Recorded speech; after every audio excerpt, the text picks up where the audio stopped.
দেখে মনে হচ্ছে কীটনাশকের থেকে অনেক ভালো হয়েছে। কোনো রোগ নাই, গাছও মানে অনেক সুন্দর গাছ, ফলও অনেক ভালো। তো দাদা আপনার কি মনে হয় না যে এটা পুরা বাংলাদেশে ছড়িয়ে পড়ুক? অবশ্যই আমাদের ভবিষ্যৎ প্রজন্মের দীর্ঘায়ু করার জন্য আমাদের অবশ্যই প্রয়োজন এই এসপিকে পদ্ধতি। আমাদের যে প্রাকৃতিক ভাবে যে চাষাবাদটা, এটা অবশ্যই প্রয়োজন। তাছাড়া না হলে আমরা বিভিন্ন কেমিক্যাল যুক্ত যে খাবারগুলো খাচ্ছি, এর ফলে আমাদের নানান ধরনের রোগ বিয়োগ দেখা যায়, যেমন অ্যালার্জি দেখা দিচ্ছে, আমাদের রোগ প্রতিরোধ ক্ষমতা কমে যাচ্ছে।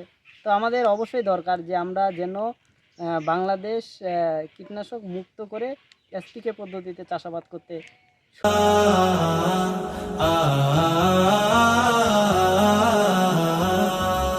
আসসালামু আলাইকুম রহমতুল্লাহ। এইচকে বহুমুখী খামার ইউটিউব চ্যানেল এবং ফেসবুক পেজে আরও একটি নতুন পর্বে সকলকে স্বাগতম। দর্শক বন্ধুরা, আজকে আমরা এইচকে বহুমুখী খামারে ঘুরতে আসছেন গেস্টের কাছে তার পরিচয় এবং এই খামারে ঘুরতে আসার কারণ সম্পর্কে জানবো। দাদা আদাব, আদাব। কেমন আছেন আপনি? আশা করি ভালোই আছি। আর আপনি কেমন আছেন? আমি আলহামদুলিল্লাহ ভালো আছি। আচ্ছা, আপনার পরিচয়টা একটু জানতে চাইবো। আমি ব্যক্তিগতভাবে আমার পরিচয় হচ্ছে, আমার নাম হচ্ছে বিপ্লব, বিপ্লব কুমার শীল। আর আমি পাশাপাশি অনার্স ফাইনাল ইয়ারের একজন স্টুডেন্ট। আর পাশাপাশি কীটনাশক সম্পর্কে একটু একটু ধারণা আছে। আমার একটা কীটনাশকের ছোট করে দোকান আছে। আর চাচ্ছি যে আমাদের দেশে যে হারে কীটনাশকের ব্যবহারটা বাড়তেছে, সে হারে আমাদের অনেক কিছু প্রবলেম। ওই জন্য এসপিকে যে পদ্ধতি, যেটা আমাদের প্রাকৃতিকভাবে উৎপাদন করা যায় কম খরচে, মানে আমাদের দেশীয় জিনিস যেগুলো ম্যাটেরিয়ালস দিয়ে ব্যবহার করে আমরা করতে পারি, তাহলে আমাদের যেন ভালো হয়। এই ধরনের বিষয়গুলো আমার জানার একটু আগ্রহ, তাই আমি আপনাদের এই ফার্মে আসলাম এই বিষয়গুলো দেখার জন্য, জানার আচ্ছা, জন্য। ধন্যবাদ। আমরা আসলে শিখতেছি, কারণ শেখার কোনো শেষ নেই। যতদূর পারি আমরা চেষ্টা করি মানুষের কাছে বিলিয়ে দিতে। আচ্ছা, আপনি তো আমাদের খামারে মোটামুটি অনেক কিছুই দেখছেন।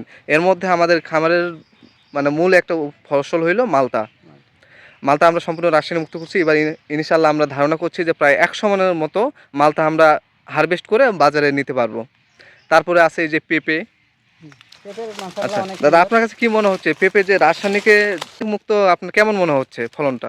বিষয়টা হচ্ছে যে রাসায়নিক ছাড়া যে এমন উৎপাদন করা যায়, এখানে না আসলে বোঝা যাবে না। কারণ আমরা তো হচ্ছি বাঙালি, এখন বর্তমানে এমন হয়ে গেছে যে আমরা পরিশ্রম করতে চাই না। কিন্তু আমাদের পরিশ্রম দিয়ে, একটু পরিশ্রম করে যদি আমরা একটু এসপিকে পদ্ধতিতে যদি আমরা এই যে চাষগুলা করি, যে যে সুন্দর, যত সুন্দর হয়েছে, সম্ভবত এখানে মানে খরচ বলতে 0%। হ্যাঁ, বলা যায়। 0%। কারণ আমরা যে মেটেরিয়ালসগুলো পাচ্ছি, এগুলো আমাদের হাতের কাছে। তো রাসায়নিক ব্যবহার করলে কিন্তু অনেক খরচ পড়ে যায়। ওই জন্য দ্রব্যমূল্যের দামটাও বেড়ে যায়। ঊর্ধ্বগতি। আর প্রোডাক্টের আমরা যেটা আমরা উৎপাদন করি, সেই উৎপাদনের যেটা আমাদের ভিটামিন থাকে, সেই ভিটামিনটা সঠিক পাওয়া যায় না পাওয়া যায় না। কীটনাশকে। জি। কারণ কীটনাশক তো বুঝেনি, কেমিক্যাল কম্পোজিশন থাকে, তার জন্য। না, অনেক সুন্দর হয়েছে, দেখে মনে হচ্ছে কীটনাশকের থেকেও অনেক ভালো হয়েছে। কোনো রোগ নাই, গাছও মানে অনেক সুন্দর গাছ, ফলও অনেক ভালো। তো দাদা, আপনার কি মনে হয় না যে এটা পুরা বাংলাদেশে ছড়িয়ে পড়ুক? অবশ্যই আমাদের ভবিষ্যৎ প্রজন্মের দীর্ঘায়ু করার জন্য আমাদের অবশ্যই প্রয়োজন এই এসপিকে পদ্ধতি। আমাদের যে প্রাকৃতিক ভাবে যে চাষাবাদটা, এটা অবশ্যই প্রয়োজন। তাছাড়া না হলে আমরা বিভিন্ন কেমিক্যাল যুক্ত যে খাবারগুলো খাচ্ছি, এর ফলে আমাদের নানান ধরনের রোগ বিয়োগ দেখা যায়, যেমন অ্যালার্জি দেখা দিচ্ছে, আমাদের রোগ প্রতিরোধ ক্ষমতা কমে যাচ্ছে। তো আমাদের অবশ্যই দরকার যে আমরা যেন বাংলাদেশ কীটনাশক মুক্ত করে এসপিকে পদ্ধতিতে চাষাবাদ করতে। নিজে অনুধাবন করতেছি যে আমাদের কীটনাশক অনেক ক্ষতি করতেছে। যে মানে যে খাবারটা খাচ্ছি, খাবারটা খেয়ে সেটার শক্তি পাচ্ছি না, হয় মানে গ্যাস্ট্রিকের প্রবলেম হচ্ছে, না অন্য কিছু প্রবলেম একটা না একটা হচ্ছে। আমরা ঠিকমতো খাবার খাইতে পারি না, এই হচ্ছে প্রবলেম। আর আমরা যখন হচ্ছে কীটনাশক মুক্ত খাবো, এসপিকে পদ্ধতিতে চাষ করে যখন খাবো, অবশ্যই খাবারের আমাদের গুণগত মানটা ঠিক থাকবে। দাদা, আপনার কথা শুনে খুব চমৎকার লাগলো। আচ্ছা, আমাদের খামার সম্পর্কে, এইচকে বহুমুখী খামার সম্পর্কে আপনি কি বলতে চাইবেন? আমি এটাই বলতে চাইবো যে আমাদের উম, এই ধরনের উদ্যোগ যারা নিচ্ছে, আমাদের আশেপাশে যারা আছে, তাদেরকে আমরা আমাদের এই উদ্যোগে সহযোগিতা করা বা আমাদের দেখে শুনে ওনাদের সাথে পরামর্শ করে আমরাও যেন ব্যবহার করতে পারি বা এই খামার থেকে প্রশিক্ষণ নিয়ে যেন লাভবান হতে পারি, যে এই জন্য খামারে আমাদের আসতে হবে। আর এর জন্যই খামারকে আমাদের প্রাধান্য দিতে হবে, খামারটা যেন আমরা দীর্ঘমেয়াদী হয় আর যেন টিকে থাকে আর কি, এক কথায় শেষ। আচ্ছা, তো আপনার কাছে দাদা অনুরোধ থাকবে যে আপনার যে আত্মীয় স্বজন বা প্রতিবেশী কিংবা বন্ধু বান্ধব আছে তাদেরকে আপনি অবশ্যই এই চাষ সম্পর্কে জানাবেন, তাহলে উপকার হবে কি যে সে একটা রাসায়নিক মুক্ত খাবার নিজে উৎপাদন করতে পারছে এবং গ্রহণ করতে পারতেছে। অবশ্যই অবশ্যই এটা 100%। কারণ একজন ব্যক্তি হিসেবে এটা প্রত্যেকজনেরই কর্তব্য, কারণ একজন দেশের নাগরিক আরেকজন দেশের নাগরিককে ভালোবাসবে। আর ভালোবাসাটা যদি আমরা মন দিয়ে ভালোবাসা হয় না, আমি যদি একটা সুস্থ খাবার কাউকে দিতে পারি, জীবন দিতে পারি, তাহলে সেটাই ভালোবাসা মূলত। জি। আচ্ছা, আপনার কথা খুব চমৎকার লাগলো, অসাধারণ লাগলো, আপনার সাথে কথা বলে খুব ভালো লাগলো। এখন আমরা চাই যে প্রতিটা মানুষের কাছে রাসায়নিক মুক্ত খাবার পৌঁছে যাক, যেটা যে কৃষকে উৎপাদন করুক না কেন সে নিজেও গ্রহণ করুক এবং প্রতিটা দেশের সাধারণ জনগণের কাছে পৌঁছে দিক। এবং যারা আপনারা শিখতে চাচ্ছেন এই প্রাকৃতিক উপায়ে উৎপাদন, তারা আমাদের সাথে যোগাযোগ করতে পারেন কিংবা দেশে যারা রয়েছে অভিজ্ঞ তাদের সাথেও আপনারা পরামর্শ করতে পারেন।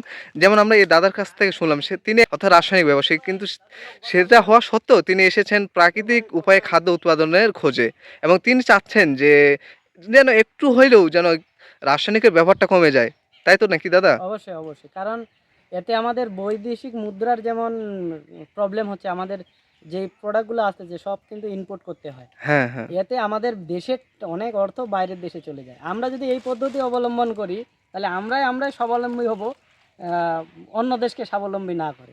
এখানে কিন্তু কীটনাশক যারা ব্যবহার করি আমরা, কীটনাশক এটা আমরা জানি যে প্রত্যেকটা প্রোডাক্ট বাইরের দেশ থেকে ইম্পোর্ট করে এখানে প্রসেসিং করা হয়, তাহলে ওইটা আমাদের বেঁচে যাবে।